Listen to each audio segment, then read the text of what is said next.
Hello and welcome again to another episode of One Starfish, where our mission is to change the world one starfish or one person at a time.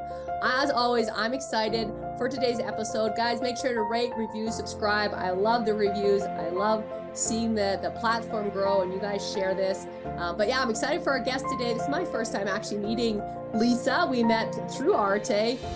She is an amazing mother and wife and runs a business with her brother, which I think is kind of cool, called Habitual Growth. Let's say it right. And I'm excited. I'll get into what it is and all of that kind of stuff. She lives in Minnesota, so really excited to get into her story. Welcome to the show, Lisa. Angela, so great to finally meet you. I've heard amazing things about you through the grapevine at Arte, and this is just such an honor to spend some time with you this morning and share a little bit about who I am, what I do, and why habitual growth matters. Awesome. I love it. Well, let's get into that. So where did habitual growth come from? And tell us like what it is, a little bit about it. Yeah, so just in general, habitual growth is a process. And it's a process that, as you mentioned, I co-founded with my brother into a business, but it is essentially helping people make very small behavioral changes over time with visibility to those changes and the progress so that they can intentionally direct their actions on a day-to-day basis to achieve the things that they want to achieve, to live a holistic life that they choose versus kind of getting batted around by everything that's coming from every different direction. You know, it builds some confidence, some personal accountability. It's kind of all of that wrapped into one, but it's really the process of creating awareness that creates the change in people that creates the outcome that they ultimately want to look for. Okay, this sounds amazing. We need to dig more into it. So how does it work? Like we all want change, and I love that you're bringing it to organizations and stuff. Like, tell us more about like the actual in and outs of how you're able to help create change within people. Like, what are some things? Yeah, it really frustrated me. So I got thrown a long time ago, many moons ago, in my corporate career into people leadership. Didn't know a thing about it. Probably was terrible at it at first. Don't go find my team members that I started with.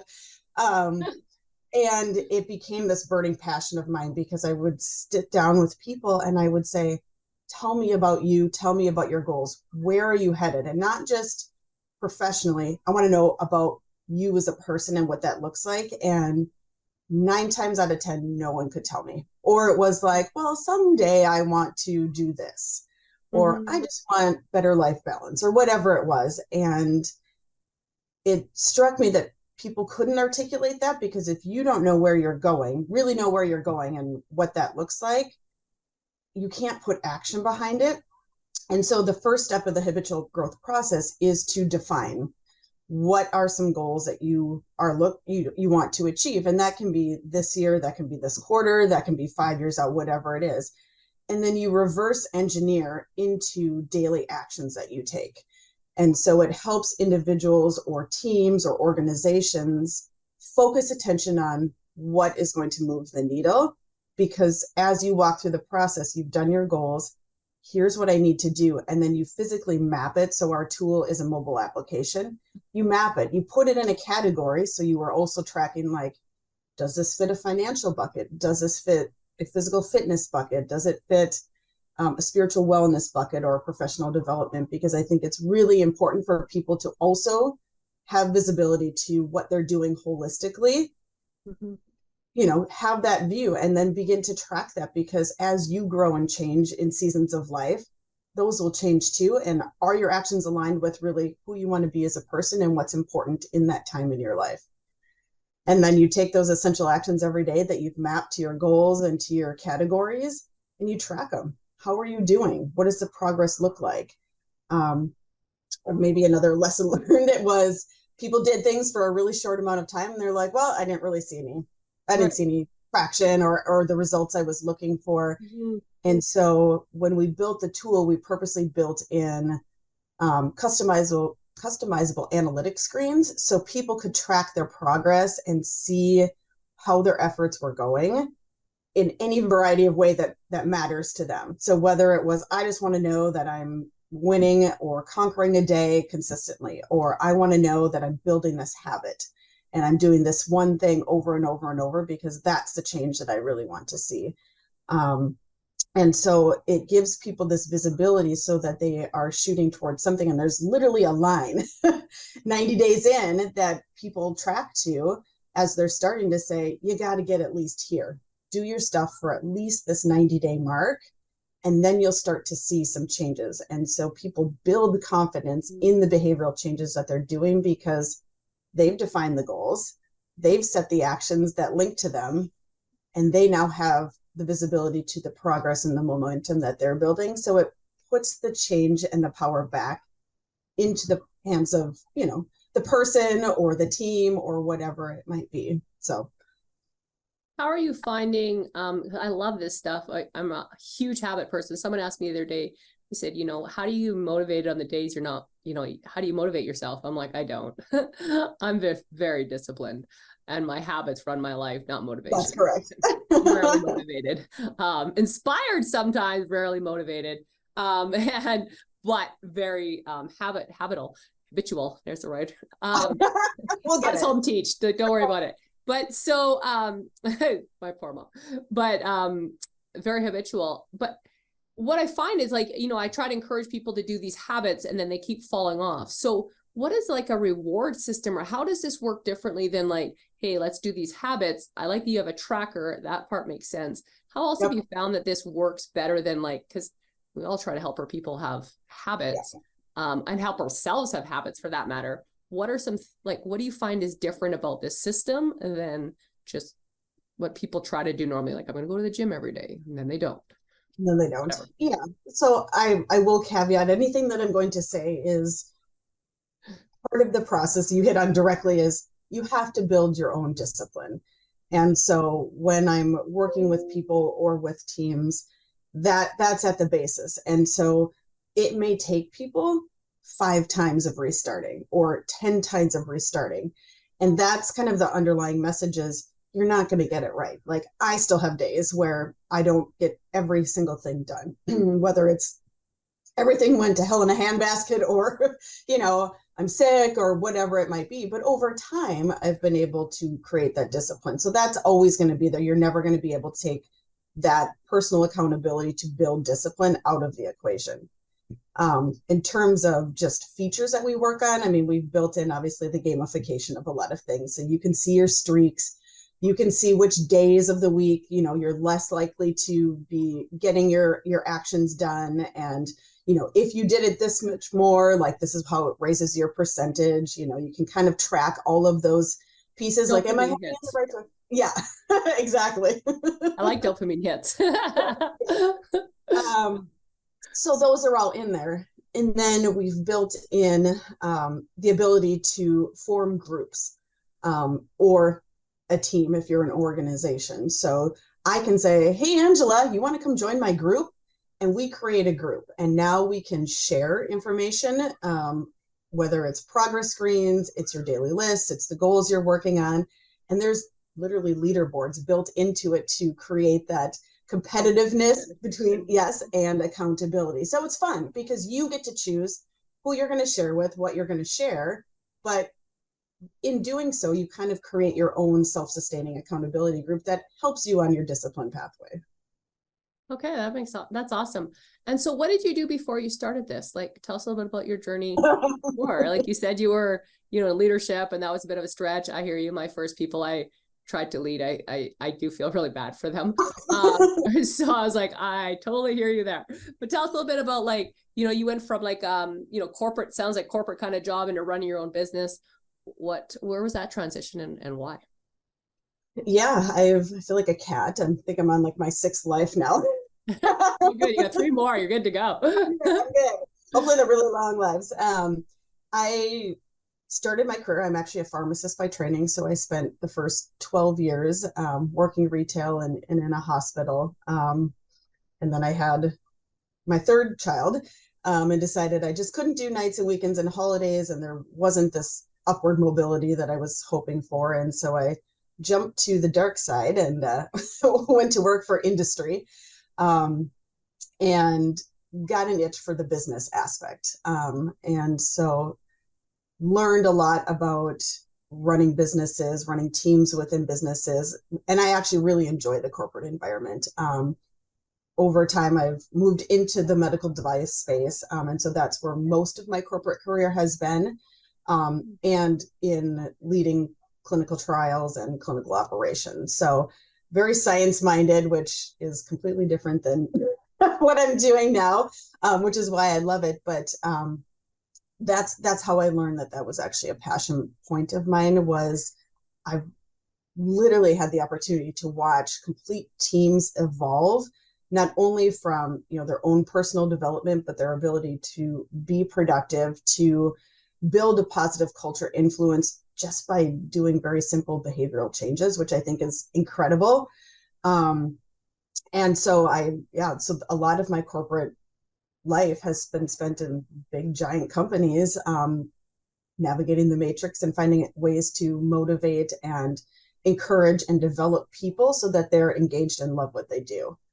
Now I'm not in the corporate environment anymore. And it's funny because I think life happens sometimes. And in June, I was laid off from my role. And to be honest, it really sucked. I didn't see it coming. And I had started Habitual Growth with my brother the year before, but we weren't quite ready to take the full plunge, and step completely into it. And God had another plan, and it literally I got laid off, and a week later we launched publicly into all the app stores and online, from a social media perspective, and it's exactly where I need to be. So we are pouring everything into this because we firmly believe that it has the power to change lots of lives. I think I had shared with you our mission statement is to grow 5 million lives by 2027, and we're incredibly dedicated to doing that and building out arms of the process to meet the needs that we see, whether it's within our communities, within certain spaces like addiction recovery, in the corporate health and wellness, allowing people to be more engaged and live healthier lives. So we're pouring into that because it's a door that opened, and not one that I was fully expecting quite yet. And that's the beauty of it. And the windows and the doors just continue to open as we're walking down the journey. That's so good. So one thing I want everyone to listen to, if you're working for someone, nothing wrong with that, by the way, but if you're working for someone, whoever writes your paycheck controls your life. So I just want you to really pay attention to that. Because it's true. A lot of people think that they're safe, and most people, I would say 100%, but let's be generous and say 98% of people are not safe if you're not writing your own paycheck, no matter where you are in the company. But so when you started your own business, and well, you already kind of started it, and then you were kind of slammed into it. Sounds familiar. Yeah. Sounds like my kind of journey. But when you were slammed into it, what were some of the challenges that you had to overcome in that, in this first year of kind of transitioning? What were some of the things that, did you get a lot of negative people in your life? Did you deal with a lot of days that you were like, wow, what am I doing? And how did you work through some of those things? Yeah.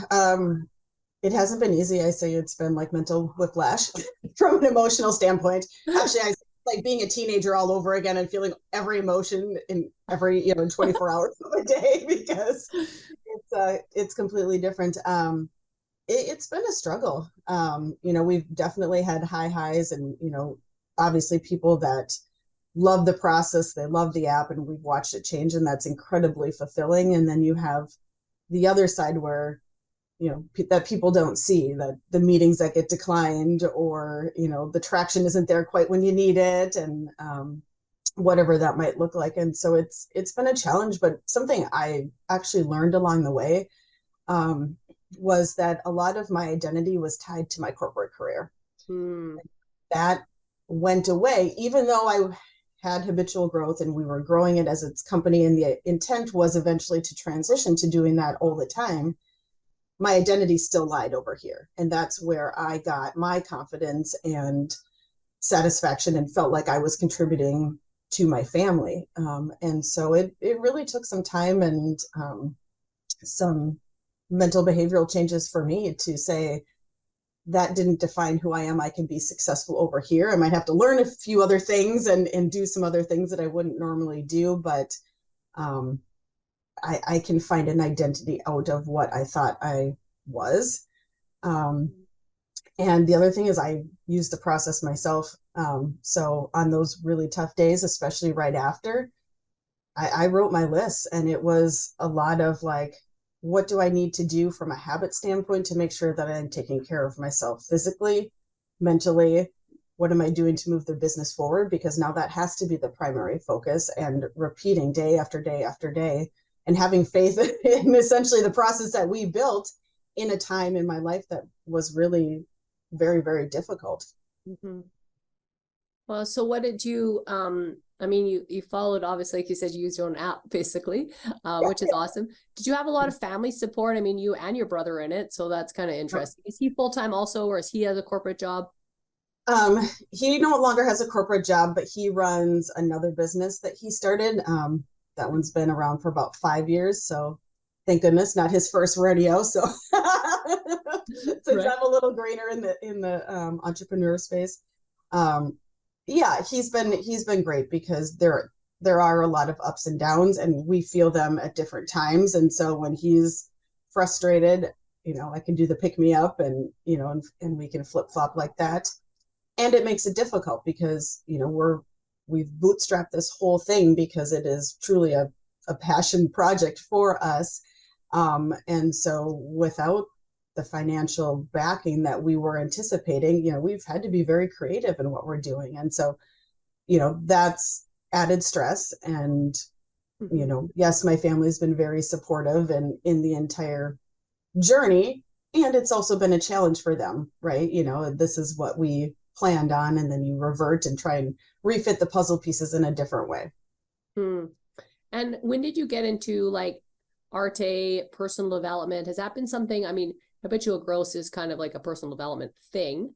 Has that Mm-hmm. always been something you've been around, or when did that enter your life? um, it entered my life when I got thrown into a leadership position, actually. Wait, oh gosh, probably 10 years ago. But I kind of dabbled, and then just on a whim, I ended up finding Andy Frisella's MFCEO project and was fascinated. It was like the first person that I ever heard that talked about things in a way that were real and raw and actionable. And from there, I joined Arate and began to be so impressed in the quality of people that are in there and what they're doing to change the world around them. I'm so happy that I joined, and I've met incredible, incredible people. And the fire just keeps going. And now, I find people that aren't in Arte, but have a similar mindset, and you find ways to connect, and it just, you watch that movement essentially grow. I love that. On a scale of 1 to 10, how important do you think associations are? And did you ever go through a point where you had to maybe not totally detach, but like change your associations consciously? Do you remember ever having to do that? Because you just talked about the associations of Arte and even outside of Arte, but that same mindset, and how important that is. Yeah. I know a lot of people are like, I don't want to get rid of my friends that I had grade school. Do you remember ever going through a specific time where you're like, okay, I need to like not spend as much time with these people and spend more time with these people, or however that looked for you? um, I hear that preached a lot, and I accept some of that. um, for me, I do believe that people come in and out of your life in different reasons, seasons, or forever.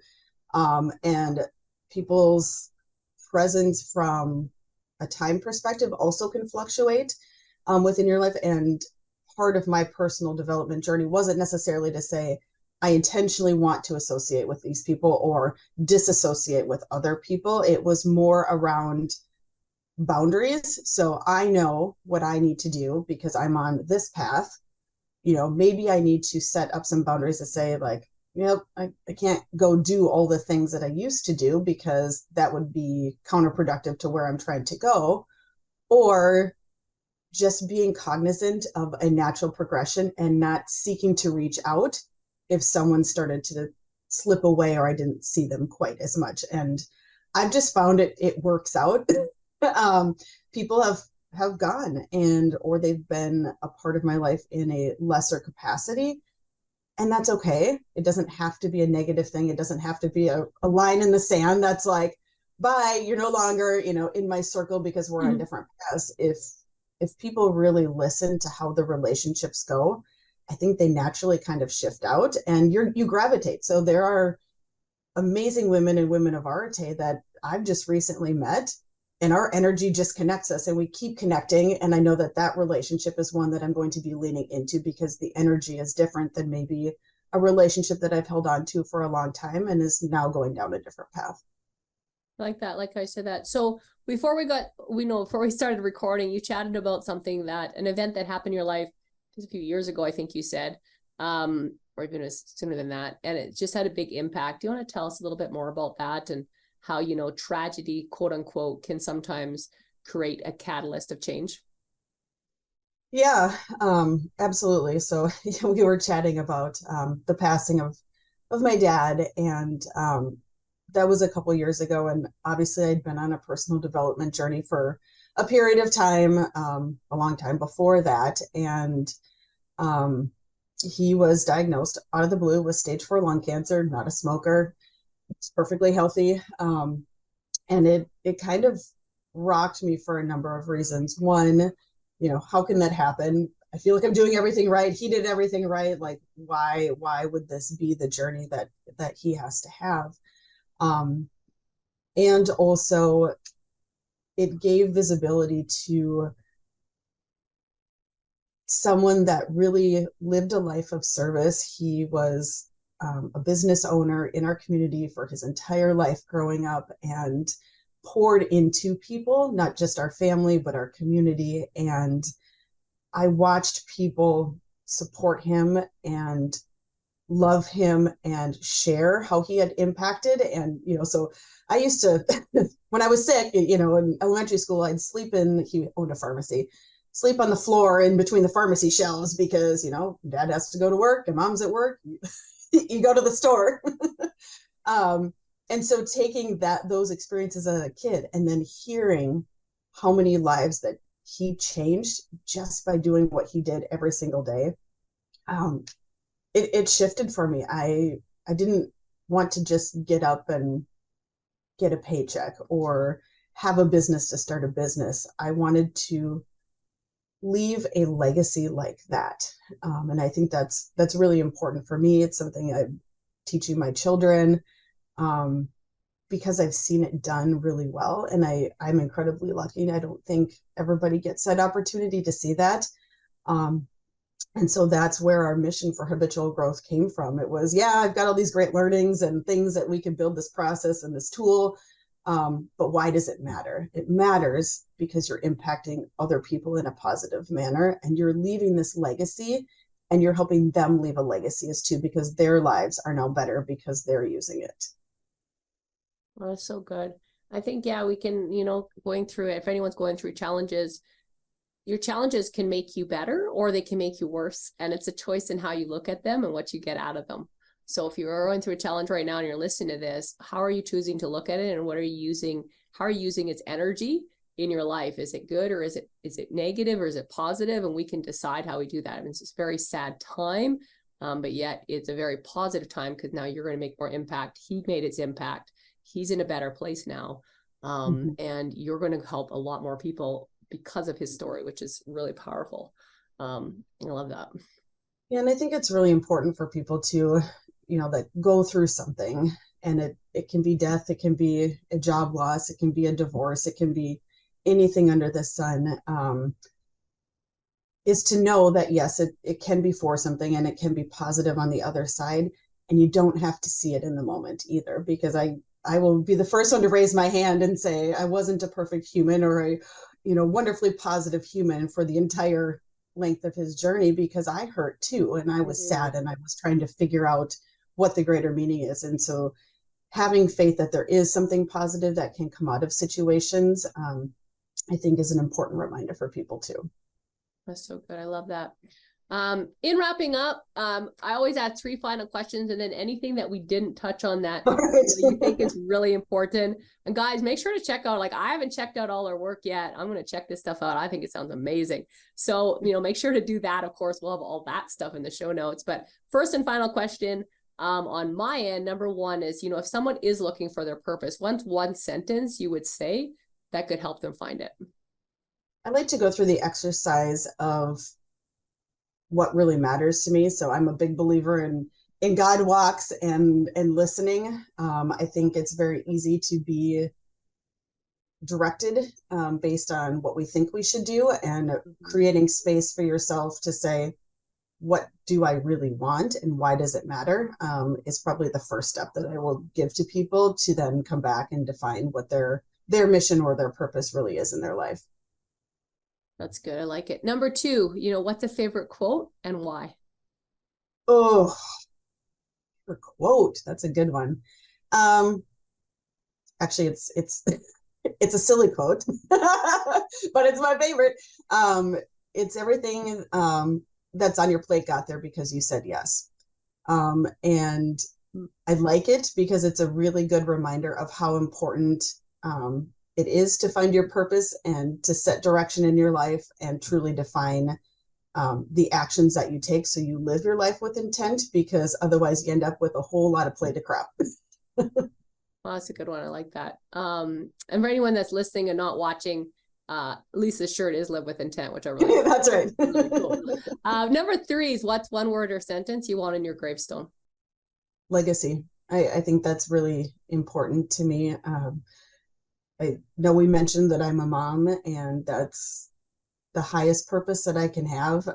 And everything that I do, including habitual growth and, running my corporate career and all of that, it was really for them to leave a legacy that they can look back on and say, I really learned some cool things. I saw my mom do a lot of great things, and I want to emulate and do a lot of those same things in my life. So I think legacy would be the number 1 thing. That's good. So if you run into someone at a coffee shop, they're like, Lisa, that was awesome. And to learn more about habitual growth, see, I got it right that time. And getting my habits right and stuff like that. Eventually I learned this stuff. And what we talked about today and all that kind of stuff. What's one thing that we didn't talk on, whether it's about business, whether it's about family, whether it's about whatever, that you just think is really impactful that people need to hear? Not sexy, but it's don't stop, don't quit. I see a lot of people that really want to start and they get started and then they stop, they fall off and they don't restart. And it's so important to restart and to find people that you can share that journey with, whether it's an accountability group or your spouse or your partner or whatever that looks like. But just don't stop, because anything in life takes practice, and it takes looking at things and restarting. And so the worst thing that I see from people is they don't get back on the wagon. Yeah, it's really sad. I agree with that. So guys, make sure to rate, review, subscribe, share this. I know you want to share it. Like I said, check out what Lisa's doing with her brother with Habitual Growth, because that sounds amazing. I'm sure it'll benefit anyone that's listening to this podcast. Let's go out there. Let's change one life or one starfish at a time together. If we change one life at a time together, we can change the world. Thanks for being on, Lisa. Yep. Thanks, Angela.